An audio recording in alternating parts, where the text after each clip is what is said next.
नमस्कार। आपके अपने YouTube channel Manan academy of mathematics पर आपका एक बार फिर से स्वागत है। आज की अपनी फटाफट सीरीज में हम कर रहे हैं सीक्वेंट एंड सीरीज एपी और जीपी। अपने सिलेबस में सिर्फ एपी जीपी है, एचपी नहीं है। तो अपने को क्या करना है, एपी और जीपी करना है। तो सबसे पहले एपी करते हैं, अरिथमेटिक प्रोग्रेशन, समांतर श्रेणी। तो समांतर श्रेणी में क्या होता है, सबसे पहले अगर आप इसकी डेफिनेशन देखें तो डेफिनेशन क्या होगी कि दो लगातार पदों का अंतर, अगर हम दो कंटिन्यू जो टर्म है उनका अगर डिफरेंस देखें तो वो हमेशा क्या रहता है, एक फिक्स रहता है, एक कांस्टेंट रहता है। तो उस सीरीज को हम क्या कहते हैं, उस सीक्वेंस को हम क्या कहते हैं, एपी, अरिथमेटिक प्रोग्रेशन। ठीक है, जैसे अपने पास हम लेते हैं sequence A plus D, A plus 2d up to so on चलता जा रहा है। तो ये क्या है, इसमें जब आप डिफरेंस देखेंगे, दो पदों का अंतर, जैसे a प्लस डी से a माइनस किया तो डिफरेंस क्या आया, इन दोनों का डिफरेंस क्या आ रहा है, d। फिर इन दोनों का डिफरेंस निकाल रहे हैं तो वो भी क्या आ रहा है, d। नेक्स्ट टर्म 3d होगी, इनका डिफरेंस भी क्या आ रहा है, d। इस टाइप से लगातार दो टर्म को हम डिफरेंस निकालेंगे तो हमेशा क्या आएगा, एक कांस्टेंट, एक निश्चित पद आएगा, जिसको हमने क्या नाम दे दिया, डी दे दिया। क्लियर है। तो ए फर्स्ट टर्म होती है, डी इनका एपी का डिफरेंस होता है। तो अगर इसका व्यापक पद लिखना हो या जनरल टर्म हमें लिखनी हो टी एन, तो वो किसके इक्वल होती है, A plus N minus 1 D के इक्वल होती है। किसके इक्वल होगी, ए प्लस एन माइनस 1 डी। अब हम क्या करना है, इनका अगर सम निकालना हो तो यहां से आपको, इसमें तो कोई भी मुश्किल नहीं है, क्वेश्चन इस टाइप से दे देता है कई बार कि कोई भी सीक्वेंस दे दिया अपने को, ए दे दिया जिसमें डी दे दिया, हमें निकालना है कि इसकी 7th टर्म निकालो, इसकी 50th टर्म निकालो। वो तो बिल्कुल सिंपल चीजें हैं। कई बार क्या पूछ लेता है कि कोई भी सीक्वेंस दे के कहता है कि इसकी फर्स्ट नेगेटिव टर्म क्या होगी, जैसे -7 दिया, फिर -4 दिया, तो ये क्या बन रही है, ये इस टाइप से अपने पास एक सीक्वेंस सीरीज दे दी उसने। इस सीक्वेंस में कहता है कि इसकी फर्स्ट पॉजिटिव टर्म क्या होगी।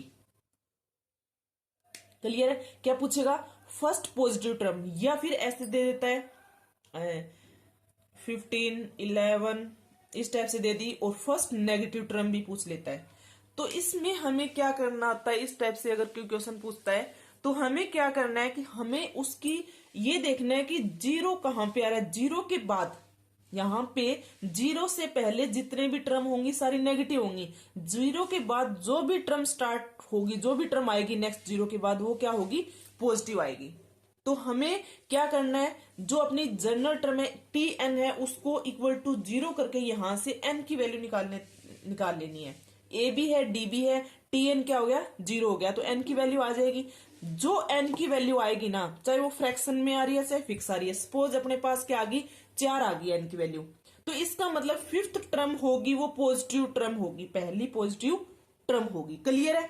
या फिर जैसे 3/2 भी आ गया, सॉरी 7/2 मान लिया, ठीक है, 7/2 आया, अगर एन की वैल्यू क्या आई, 7/2, तो इसका मतलब 3.5, तो यहां तक मतलब 3 टर्म तक तो 0 नहीं आ रहा है।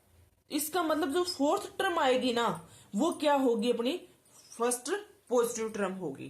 क्लियर है। इसी टाइप से नेगेटिव टर्म हम निकाल लेते हैं। इसमें इस टाइप से क्वेश्चन पूछ लेता है कई बार, तो ये हम इस टाइप से इसके कर सकते हैं। अब आता है कि एपी का सम, हमें क्या दे दिया कि एस एन निकालना है, एन टर्म दे दी एपी में, और उसका क्या निकालना है, सबका सम निकालना है, जिसको हमने किससे डिनोट किया, एस एन से। तो उसके दो फार्मूले अपने पास, एक तो क्या होता है n/2, 2a plus n minus 1d, दूसरा क्या होगा n/2 a plus l। l क्या है, यहां पे l है लास्ट टर्म, अगर हमें फर्स्ट टर्म दे रखी है, लास्ट टर्म दे रखी है और n दे रखे हैं टोटल, तो एस एन डायरेक्ट इस फार्मूले से निकाल सकते हैं।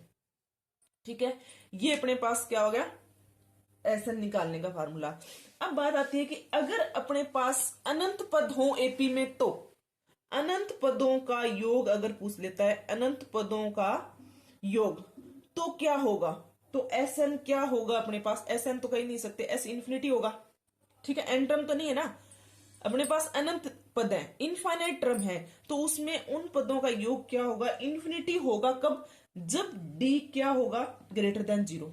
जब डी की वैल्यू, वो डी पे डिपेंड करता है कि वो इन्फिनिटी आएगा या माइनस इन्फिनिटी आएगा। इन्फिनिटी होगा जब डी की वैल्यू क्या होगी, ग्रेटर देन जीरो, और डी अगर लेस देन जीरो है तो क्या आएगा, माइनस इनफाइनाइट आएगा। क्लियर है? तो ये था एपी में एस एन निकालना या फिर अनंत पदों का योग निकालना। क्लियर है? अब नेक्स्ट आती है, अगर हमें क्या देता है कि एस एन दे देता है, सपोज क्वेश्चन इस टाइप से दे दिया, एस एन दे दिया 1/3 एन स्क्वेयर प्लस 2n, तो हमें क्या निकालना है यहाँ पे, सीक्वेंस सीरीज निकालनी है एपी की, कि क्या बनेगी। तो कैसे होगी, हम n is equal to 1 2 3 put करेंगे। S1 अपन ने निकाला, तो S1 क्या है, 1/3 1 प्लस 2 3, यानी कि वैल्यू क्या आ गई 1। S2 निकाला तो क्या आ गया 1/3 2 की पावर 2 4 प्लस 4 8 3/8। क्लियर? अब हमें ये देखना है कि जब हम अपने पास कोई भी A1 A2 AN तक ये होती है, ये सीक्वेंस है एपी की, हम सम निकालते हैं इसका। जब SN निकालते हैं तो सभी पदों को क्या करते हैं, प्लस करते हैं। अगर S1 निकालने के लिए दे दिया जाए तो इसका मतलब एक पद प्लस करना है, तो एक पद का मतलब यानी कि A1। S2 निकालने के लिए दे दिया जाए तो क्या करेंगे, पहले दो पद A1 प्लस A2, तो यहीं से अपना क्या निकल जाएगा, A1 की वैल्यू तो डायरेक्ट क्या होगी, यही होगी।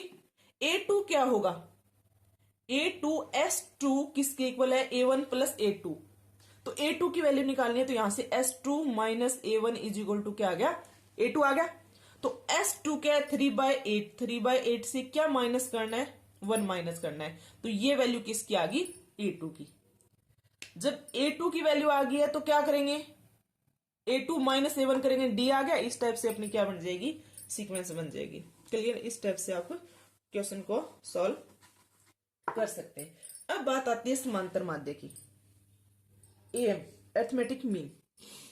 समांतर माध्य हम सबको पता है, हम स्टैटिक्स में करते भी हैं। क्या निकालते हैं, कोई भी दो पद हैं उनका माध्य निकालना है, तो कैसे निकालते हैं, A और B हैं, इनका माध्य कैसे निकलेगा, दोनों को प्लस करेंगे और 2 से डिवाइड कर देंगे। इसी टाइप से अगर n टर्म है तो क्या करेंगे, A1 A2 AN तक हैं तो इन सबको प्लस करेंगे और जितने टर्म है उससे क्या कर देंगे, डिवाइड कर देंगे। क्लियर है? अब बात आती है कि हमें A और B दो टर्म है, इसके बीच में n समांतर माध्य निकालने हैं। क्या निकालने हैं, समांतर माध्य। जैसे A समांतर माध्य को A से डिनोट किया अपन ने, तो A1 A2 AN तक निकालना है, ये निकालने हैं। क्लियर है? हमें किसकी वैल्यू निकालनी है, A1 A2 AN, n समांतर माध्य A और B के बीच में हमें फाइंड आउट करने हैं।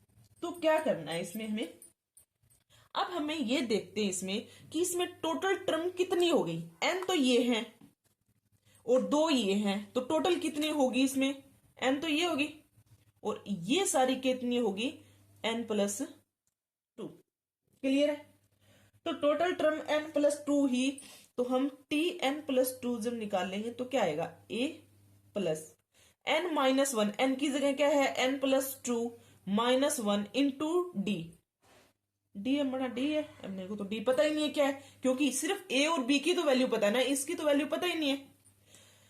तो n Tn प्लस 2 यानी कि लास्ट टर्म क्या है अपने पास, B, तो B is equal to A plus ये क्या हो जाएगा, n प्लस 1 D। अब D की वैल्यू अगर हम निकाल लें तो A1 A2 A3 सारी आ जाएंगी, तो D की वैल्यू निकालेंगे यहां से, तो क्या आ गया, B माइनस A, ये A इस साइड आया, n प्लस 1 से क्या कर दिया, इसको डिवाइड कर दिया, तो ये वैल्यू किसकी आ गई, D की वैल्यू आ गई। D की वैल्यू आने के बाद हम A1 A2 A3 जितनी भी वैल्यू निकालनी है वो आराम से निकाल सकते हैं। क्लियर है? तो ये अपने पास था कि A और B दो अगर टर्म दे रखी है तो उसके बीच में n समांतर माध्य निकालने हैं, तो कैसे निकालेंगे। क्लियर है? तो इस टाइप से हम निकाल सकते हैं। नेक्स्ट अपने पास, अगर A और B दो हैं और इसके बीच में दो ही समांतर माध्य निकालने हैं, A1 और A2। तो वो डायरेक्ट ये याद रख सकते हो आप, A1 के लिए क्या करेंगे 2A प्लस बी अपॉन 3, और A2 के लिए क्या करेंगे A प्लस 2B अपॉन 3। ये याद रख सकते हो। अगर दो समांतर माध्य निकालने हैं तो D की तरफ ना जाए आप, डायरेक्ट ये याद कर ले। क्लियर। अब बात आती है कि जो n समांतर माध्य निकालने हैं ना अपन इनके बीच में, A और B के बीच में जो n समांतर माध्य अपन ने निकाले हैं उनका योग पूछ लेता है। जो n समांतर माध्य निकाले हैं उनका योग पूछ लेता है कई बार, सॉरी दिख नहीं रहा। जो n समांतर माध्य निकाले हैं अपन ने ये, उनका योग पूछ लेता है कि उनका योग क्या होगा। तो वो किसके इक्वल होता है आपको याद रखना है, n/2 A plus B. Clear. जैसे एग्जांपल लेती हूं कि 1 और 99 इनके बीच में 20 समांतर माध्य हैं और उनका योग क्या होगा। तो n की वैल्यू क्या है 20, a की वैल्यू क्या है 1, b की वैल्यू क्या है 99। तो क्या आ जाएगा 20/2 और a प्लस बी यानी कि 100। तो ये 10 पे गया, कितना आ गया 1000। तो ये n समांतर माध्यों का योग है। क्लियर है। तो इस टाइप से क्वेश्चन भी पूछा जा सकता है। नेक्स्ट आती है कि कई बार क्या देता है कि हमें 3 टर्म या 4 टर्म दे देता है कि एपी की 3 संख्याएं निकालो जिनका योग ही है ये, गुणनफल ये है। तो हमें वो टर्म निकालनी होती है। तो हम उसके लिए टर्म लेट करते हैं सबसे पहले कि क्या क्या टर्म हो सकते हैं वो। तो 3 पद के लिए अगर करते हैं तो 3 के लिए हमें क्या लेना है, a माइनस डी, a और a प्लस डी। अगर 4 टर्म दे देता है तो 4 टर्म के लिए क्या लेना है, a minus 3d, a minus D, a plus D और a प्लस 3d। 5 पद के लिए a minus 2d, a minus D, a plus D और a प्लस 2d। ये हमें 5-6 का भी कर सकते हैं आगे, a माइनस 5d करके ऐसे आता है। तो वो इतना करने की जरूरत नहीं है, 5 तक ही पूछता है मैक्सिमम आपसे, इससे ज्यादा नहीं पूछेगा। और वो पूछता भी है तो बहुत कॉम्प्लिकेटेड हो जाता है, उसको करने का कोई बेनिफिट भी नहीं होता, अपना बहुत टाइम वेस्ट करता है वो। क्लियर। तो ये थी 3, 4 और 5 टर्म को अगर एज्यूम करके हमें क्वेश्चन सॉल्व करना हो तो। जैसे एग्जांपल दे दिया कि 3 संख्याएं निकालनी है जिनका योग तो है, सम तो है 21 और उनका प्रोडक्ट है, गुणनफल है। प्रोडक्ट क्या दे दिया 231। तो हमें क्या करना है, 3 संख्याएं कौन सी लेनी है, a माइनस डी, a और a प्लस डी। तो योग है, इन तीनों को प्लस कर देंगे तो a से d कैंसिल हो गया, a plus a, 3a is equal to क्या आ गया 21। तो a की वैल्यू क्या आ गई 7, a की वैल्यू आ गई तो d की वैल्यू निकाल लें। प्रोडक्ट क्या है a माइनस डी, a और a प्लस डी। a की वैल्यू पुट कर दें यहाँ पे तो 7 माइनस डी, 7 और 7 प्लस डी किसके इक्वल है 231। 7 से इसको डिवाइड कर देंगे, ये 7 इस साइड आ गया, ये 49 माइनस डी स्क्वायर, इसको आप सॉल्व कर लेंगे। क्लियर। तो ये क्या था अपने पास, 3 टर्म अगर दे रखे हैं उनका प्रोडक्ट और सम दे रखा है तो इस टाइप से उनको सॉल्व कर लेंगे। क्लियर है। एपी में हो गया। दूसरा इसमें इस टाइप से क्वेश्चन आ जाते हैं जैसे कोई सीक्वेंस सीरीज दे देता है, कुछ भी दे दी A1 A2 A3 किसमें अपने पास एपी में है AN तक, तो उसमें कुछ आगे दे देता है कि A1 upon A2 A3 upon A4 A3 इस टाइप से कुछ दूसरी सीक्वेंस बना देता है। तो उसमें ये पूछता है कि ये एपी में हो गया जीपी में होगी, तो वहां से आप लेट करके क्वेश्चन कर सकते हो। A1 A2 A3 को अगर वो एपी में देता है तो एपी में एक सीरीज बना लेंगे आपा और उससे बाय ऑप्शन से क्वेश्चन सॉल्व कर सकते हैं। वो प्रैक्टिस पे भी डिपेंड करते हैं, तो वो आप एक बार देख लेना।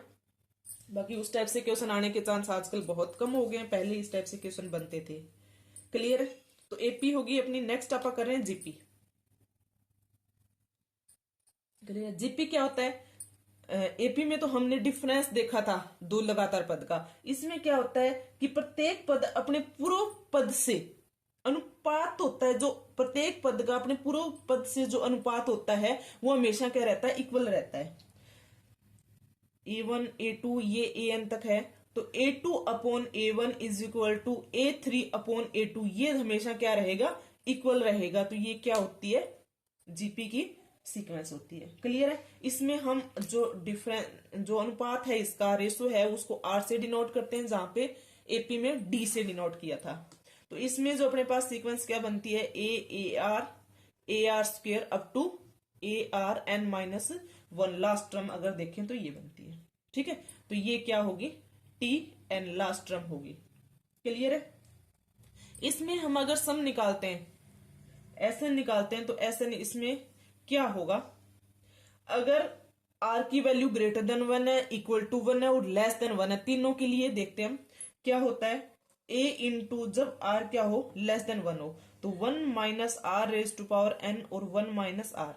जब आर ग्रेटर देन 1 हो तो आर एन माइनस 1 और आर माइनस 1। कंफ्यूज नहीं होना कि हम कैसे याद रखेंगे इसको।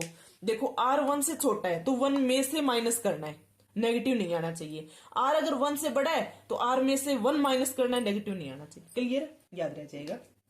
आर इज इक्वल टू 1 के लिए क्या हो जाएंगी, सारी टर्म क्या हो जाएंगी, ए हो जाएंगी। तो कितनी बार प्लस करना है, एन टाइम, तो क्या आ जाएगा, एन ए। क्लियर है? अब इसमें आती है कि अगर हमारे पास ये तो क्या थी, फाइनाइट सीरीज थी, फाइनाइट सीक्वेंस थी, तो इसमें हमने एसएन निकाल लिया।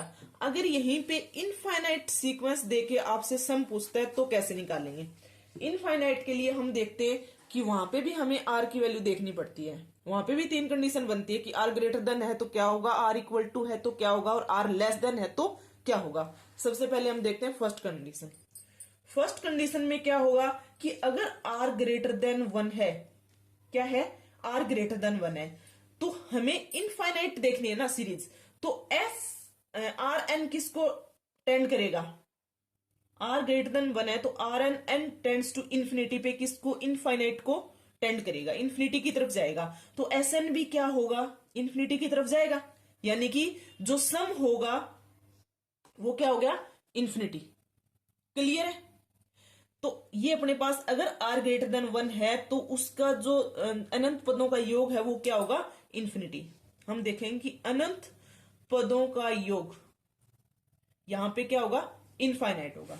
नेक्स्ट सेकंड कंडीशन क्या होती है इसमें, जब r modulus r less than 1 है तो क्या होगा। अगर मॉडुलस 1 से छोटा है तो यानी सपोज 1/2 है, ठीक है, तो 2 की पावर अगर इस टाइप से r की वैल्यू आ गई अपने पास तो एंड करेंगे इन्फिनिटी, तो 1 अपॉन इन्फिनिटी यानी कि 0 को टेंड करेगा। तो r n किसको टेंड करेगा, 0 को टेंड करेगा। तो s किसकी इक्वल आ जाएगा, सम ऑफ इनफाइनाइट सीरीज क्या आ जाएगा, a अपॉन 1 माइनस r आ जाएगा। क्लियर है? क्योंकि क्या होता है आर एन माइनस 1 या 1 माइनस आर एन जो भी होता है, सॉरी 1 माइनस आर एन होगा इसमें ना, 1 माइनस आर एन होता है सिंपल, जो लास्ट फार्मूला हमने किया था उसमें आर एन किसको टेंड कर गया, 0 को। तो ये तो अपना क्या बन गया, 1 माइनस 0 1, और ये ए अपॉन आर इसका फार्मूला रह गया। क्लियर है? अगर क्या होता है तीसरी कंडीशन की आर इज इक्वल टू 1 है तो प्रत्येक पद इसमें क्या हो जाएगा, ए के बराबर हो जाएगा। तो ए इनफाइनाइट तक जा रहता है तो योग क्या आ जाएगा, इनफाइनाइट। क्लियर है? तो ये था अनंत पदों का योग, किसमें, जीपी में। क्लियर है? समझ आ गया होगा। अगर नहीं समझ आया तो वीडियो को एक बार पॉज करके दोबारा से रिवर्स करके देख लें। क्लियर है? अब आता है इसमें गुणोत्तर माध्य, ज्योमेट्रिक मीन। ज्योमेट्रिक मीन में क्या है कि उसी टाइप से हम जैसे अपन ने अरिथमेटिक मीन निकाला था समांतर माध्य, उसी टाइप से ये देखते हैं कि ए और बी के बीच में अगर एक ज्योमेट्रिक मीन निकालना है तो क्या होता है, वो रूट ए बी होता है। ठीक है, जिसको जी से डिनोट किया। अगर इसके बीच में अपने पास क्या है, a1 a2 a1 a2 an का ज्योमेट्रिक मीन निकालना है तो सबकी प्रोडक्ट करेंगे और पावर क्या हो जाएगी, 1/n। ये अपने पास क्या आ जाएगा, n पदों का समान गुणोत्तर माध्य। क्लियर है? जैसे एग्जांपल लेते हैं तो 2 4 8 16 32, इनका हमें गुणोत्तर माध्य निकालना है। तो कैसे निकालेंगे, कितनी टर्म है, 1 2 3 4 5 है अपने पास। तो सबका क्या करेंगे, प्रोडक्ट करेंगे और उसकी पावर 1/5, इसको सोल्व कर लेंगे। प्रोडक्ट में है ये तो 2 की पावर में बना लेंगे सारा जो भी आएगा सबको, ये 2 की पावर 2 है, ये 2 की पावर 3 है, ये 2 की पावर 4 है, ये 2 की पावर 5 है। तो सबको प्लस करेंगे, बेस सेम हो तो पावर ऐड होती है, और पावर 1/5 करके इसको सॉल्व कर लेंगे। क्लियर है, ये हो जाएगा आपका। अब आता है कि दो संख्याओं के बीच में गुणोत्तर माध्य निकालने हैं, तो कैसे निकालेंगे। दो संख्याओं के बीच में गुणोत्तर माध्य, जैसे एक ए है दूसरी बी है, इसके बीच में अपन ने G1 G2 Gn तक निकालना है, तो कैसे निकालेंगे। सेम जैसे अपन निकालना था, ये टर्म कितनी है n, टोटल टर्म कितनी होगी n+2। तो अपना लास्ट टर्म अपन निकालते हैं, तो n+2 किसके इक्वल होगी, b के इक्वल। फॉर्मूले में जनरल टर्म में पुट करें तो a r n-1, यानी कि क्या आ जाएगा n+1 आ जाएगा, क्योंकि टर्म टोटल क्या है, n की जगह n+2 है आपकी बार, तो n+2 -1 करेंगे तो क्या आएगा n+1 आ जाएगा। क्लियर है, तो यहां से r की वैल्यू निकाल लेते हैं आप। ये अपने पास आ गया रिलेशन b = AR+1। तो r की वैल्यू क्या आ जाएगी, b/a 1/n+1 आ गई। ठीक है, जब r की वैल्यू आ गई है तो हम क्या निकालेंगे, G1 G2 Gn, ये सारा निकाल लेंगे। क्लियर है, समझ आ गया। जैसे एग्जांपल देती हूं मैं एक बार कि 1/2 और 32 के बीच में हमें 5 गुणोत्तर माध्य निकालने, 5 GM निकालने हैं। ठीक है, तो कैसे निकालेंगे 5 गुणोत्तर माध्य, कैसे निकालेंगे हम। फर्स्ट हमने ले लिया a की वैल्यू क्या है 1/2, ठीक है, और b की वैल्यू क्या है अपने पास 32। तो हमने क्या निकाला, r निकाला। r क्या होगा b/a, तो 32/1/2 यानी कि 32 के मल्टीपल में ही आ जाएगा 2। और पावर क्या होगी, कितने निकालने अपने को, 5 निकालने। n की वैल्यू क्या है 5, तो 1/5 + 1 6, 1/6। तो r की वैल्यू इसको सॉल्व करेंगे तो r की वैल्यू आ गई अपने पास 2। जब r की वैल्यू आ गई है तो G1 क्या होता है, यहां से आप देखें, ये AR AR², AR3, AR3, AR5, ये 5 गुणोत्तर माध्य हो गए अपने पास। इनमें r की वैल्यू पुट करेंगे और आंसर आ जाएगा। ठीक है, अब आती है n गुणोत्तर माध्य है अपने पास, उनका गुणनफल क्या होगा।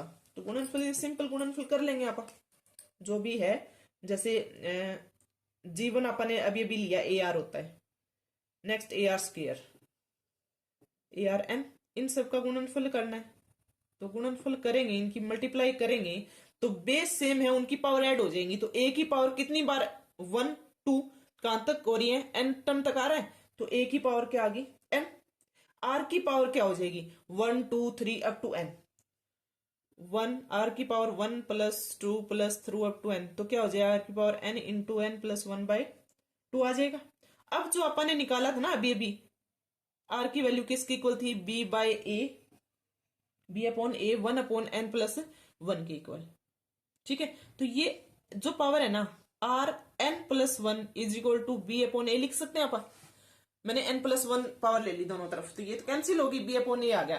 तो इस जो वैल्यू है अपने पास an, और ये Rn+1 और n/2, ये लिख सकते हो मैं इसको। क्लियर है, तो Rn+1 की जगह b/a लिख देंगे, n b/a और n/2। क्लियर है, तो अब जब ये a की पावर n/2 है, यहां पे n है, ऊपर जाके माइनस होएगी तो n/2 ही रह जाएगी, तो a b की पावर n/2। अब ये इतना क्यों कर रहे हैं, क्योंकि अपने पास ये वैल्यू थोड़ी ना गिवन है। वो क्या देगा कि कोई भी दो संख्या दे दी, a और b they the, a b की वैल्यू दे दी, और वो ये कहता है कि इसके बीच में 10 समांतर गुणोत्तर माध्य है, सॉरी 10 गुणोत्तर माध्य है, उनका गुणनफल बताओ। तो आप पहले ये निकालेंगे क्या, पहले अपन ने गुणोत्तर जो माध्य है वो निकाले 10, फिर उनको गुणा कर दिया, नहीं ऐसे नहीं करना। हमें क्या करना है, ए बी का प्रोडक्ट करना है, दोनों की मल्टीप्लाई करनी है, और n/2 10, जैसे 10/2, तो 10/2 क्या आ गया 5, तो ए बी की पावर क्या आ गई 5, उनका गुणनफल आ गया। क्लियर है, इस टाइप से क्वेश्चन सॉल्व आपको करना है।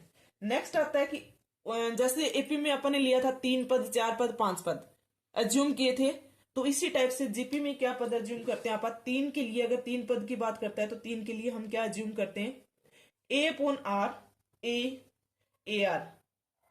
4 पद के लिए हम करते हैं AR3 AR AR3 और AR। ठीक है। और 5 पद के लिए हम क्या अज्यूम करते हैं, A R square, A upon R, A R और ए आर स्क्वेयर, ये 5 पद के लिए। ठीक है, तो 3 पद का ही मोस्टली 3 पद का पूछा जाता है, 4 का भी 5 का भी थोड़ा डिफिकल्ट सा हो जाता है, तो आप एक बार क्वेश्चन इन पे ट्राई कर लेना। नेक्स्ट आता है, नेक्स्ट टॉपिक अपना एएम और जीएम के बीच में रिलेशन बिटवीन अरिथमेटिक मीन और ज्योमेट्रिक मीन। तो वो क्या होता है कि दो धनात्मक संख्याएं हैं ए और बी, इनके बीच का एएम है उसको ए से डिनोट किया, जो जीएम है उसको जी से डिनोट कर दिया। तो वो संख्याएं क्या होंगी, संख्याएं निकालने, तो वो संख्याएं क्या होंगी अपने पास, ए प्लस माइनस अंडर रूट ए स्क्वेयर माइनस जी स्क्वेयर। ठीक है, ध्यान रखना एएम होता है वो ग्रेटर देन होता है हमेशा जीएम से। क्लियर है, तो ये अपने पास क्या आ जाएगा, वो अगर ये कहता है कि ए दे दिया जी दे दिया, दो संख्याएं उनके बीच का अरिथमेटिक मीन ये है और ज्योमेट्रिक मीन ये है, तो आपको वो संख्याएं बतानी है। तो कैसे बताएंगे, ए प्लस माइनस ए स्क्वेयर माइनस जी, एक संख्या के लिए प्लस ले लेंगे, दूसरी के लिए क्या ले लेंगे, माइनस ले लेंगे। क्लियर है, एक इसमें मोस्टली जो क्वेश्चन बनता है वो क्या बनता है, जैसे अपने पास क्या होता है, A N plus one plus B N plus one A N plus B N, इस टाइप से देगा। तो ये पूछता है कि अगर ये ए एम, अगर इसके मध्य जो ए एम है ये अरिथमेटिक मीन में है, एपी में है, तो इन में एन की वैल्यू क्या होगी, यहां से क्या निकालेगा, एन की वैल्यू पूछेगा। तो एक एएम के लिए एन की वैल्यू क्या होगी अपने पास, एन इज इक्वल टू 0, और जीएम में होगी ये टर्म, तो एन की वैल्यू क्या होगी, -1/2, ये याद रखना है। दूसरा आप क्या कर सकते हैं, ऑप्शन देगा वो एन की वैल्यू 4 वैल्यू गिवन होंगी, आप वैल्यू पुट करना है यहाँ पे। जैसे N is equal to 0 put किया तो क्या आ गया, A plus B, N is equal to, इसमें अगर 0 पुट किया तो क्या है, ए प्लस बी, एन की वैल्यू 0 1, बी की वैल्यू 0 1, ए प्लस बी 2। तो ए प्लस बी बाई 2 किस में होता है, अरिथमेटिक मीन ही तो होता है दो संख्याओं का। एन इज इक्वल टू -1/2 करेंगे तो रूट ए बी आ जाएगा, ये आप सॉल्व करके देख सकते हैं। क्लियर है, तो ये अपने था एएम और जीएम के बीच का रिलेशन जो हमने कंप्लीट कर लिया। अगर वीडियो अच्छा लगा हो तो वीडियो को शेयर करें, लाइक करें, चैनल को सब्सक्राइब करें। मिलते हैं नेक्स्ट वीडियो में नेक्स्ट टॉपिक के साथ।